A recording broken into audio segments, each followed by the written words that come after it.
Hello, আসসালামু আলাইকুম everyone. আশা করি আপনারা সবাই ভালো আছেন। আল্লাহর অশেষ রহমতে আমরা অনেক বেশি ভালো আছি।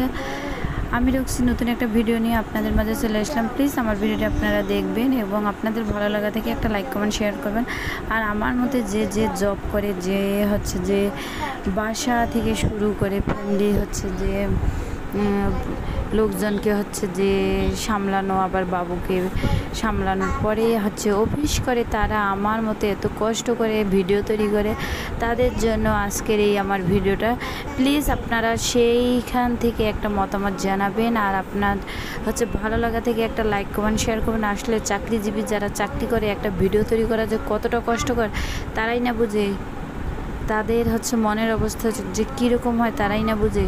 এত কষ্ট করার পরেও যদি আবার ভিউজ না আসে, তার মতো যে খারাপ তো আর অন্যরকম লাগেই, সেটা তারা ভালো বুঝে। আর সেই লোকের মধ্যে আমিও একজন যে পথিক।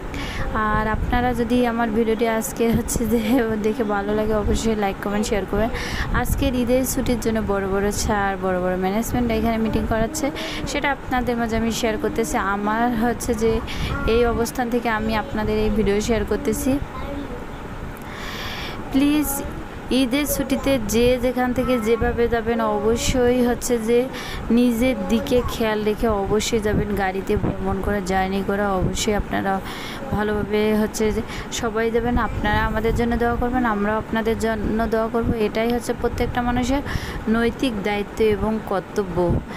আর যে আল্লাহ পাক সবাই যেন যে ভালো রাখে, সুস্থ রাখে। আর সবাই রিজিক নির্ধারণ করার পরে যে যেভাবে চাকরি করে, আল্লাহ যেন তাদেরকে সেইভাবে গন্তব্যস্থলে নিয়ে আসার জন্য তৌফিক দান করে। আজকের ভিডিওটি আমার এ পর্যন্ত। ঈদের ছুটিতে কারা কারা বাড়িতে যাচ্ছে অবশ্যই কমেন্ট করে জানাবেন। আল্লাহ হাফেজ।